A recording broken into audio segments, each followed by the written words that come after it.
হ্যাঁ আমি সোলা দেখে মাঝে বাজে কমেন্ট শুরু করবো লাইনটা গেল এইমাত্র মানে এটা দেখতো না। এই ফকিন্নিরা কোন জায়গা থেকে আইছে আর তিশার লেজটাও বা ধরলো কিভাবে? তিশা আপু এটা কি তুমি কোনদিন দেখো নাই? আমি জীবনে খাইও না, আমি কোনদিন দেখিও না। পুরান পাগলের ভাত নাই, নতুন পাগলের আমদানি। এই যে আমার বউয়ের স্পেশাল মোগলাই, ঠিক আছে? তুমি একটু বানাও, আমি একটু আমাদের গাইজ করে দেখাই। পরিবেশে কেমনে ভিডিও করে এই পাড়ায়, আবার এই পরিবেশ দেখে দুই বউরে নিয়ে মোগলাইয়ের ভিডিও করতেছে। এইটাও সম্ভব? এই ওষুধটা কেউ খাইবেন না। কেন খাইবেন না জানেন? এই ওষুধ খাইলে মনে হয় শক্তি বাড়ে গায়ে বেশি, নাহলে তোর জামাই এতটুকু বাসায় তোকে দুইজনের নিয়ে থাকে কিভাবে? আমি বুঝি না।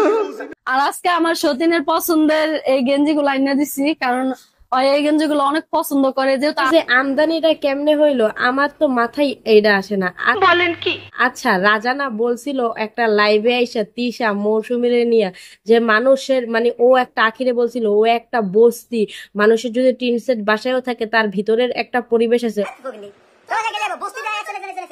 ওরকম বস্তিতে আমার একটু টাকা দিয়ে নিয়ে গেলে আমি যাবো না। যত বড় দালানে থাকো, হ্যাঁ, ভিতরটা যদি বস্তির মতো রাখো, ওই পরিবেশ দেখলে বোঝা যাবে যে তুমি কোন কোয়ালিটির মেয়ে, এটা বোঝা গেছে। অগত মানে ওরা যারা নিয়ে ভিডিও বানায় 203 তো ভিতরেও পরিবেশ নাই, বাইরেও পরিবেশ নাই, যা আছে পুরাটাই জঙ্গল। কি বলছিস তুই?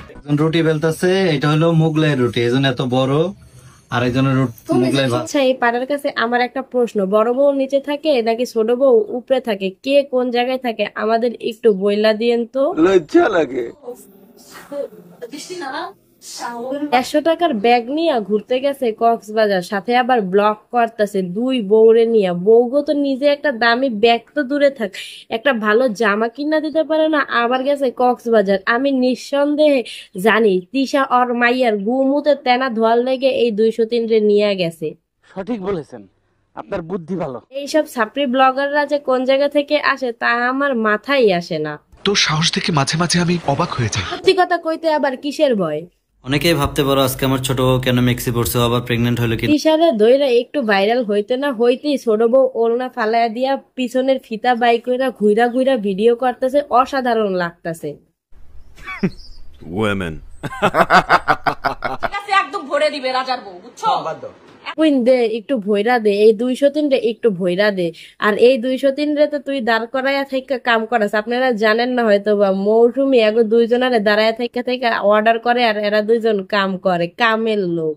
নিঃসন্দেহে তুই ঠিক কথা বলেছিস।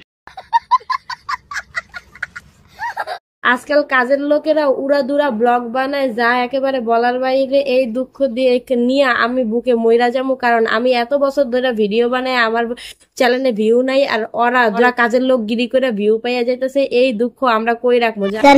যারা ভালো ভালো কন্টেন্ট ক্রিয়েশন করে তাদেরও তো এত ভিউ নাই যত ভিউ ওদের আছে কামের মানে কাজের লোক গিরি করে রাখবে। কি বলবো, যাই হোক, কাজের লোকদের এই জায়গায় ছোট করা হয় না, কিন্তু কাজের লোকেরাও আজকাল ব্লগার ভাবা যায়। বাংলাদেশ আজকে কত উন্নত হয়েছে, কাজের লোক পর্যন্ত ব্লগার। ও সেই না, ছড় বারা সারা দূর হ, দুইটাই ফকিন্নি।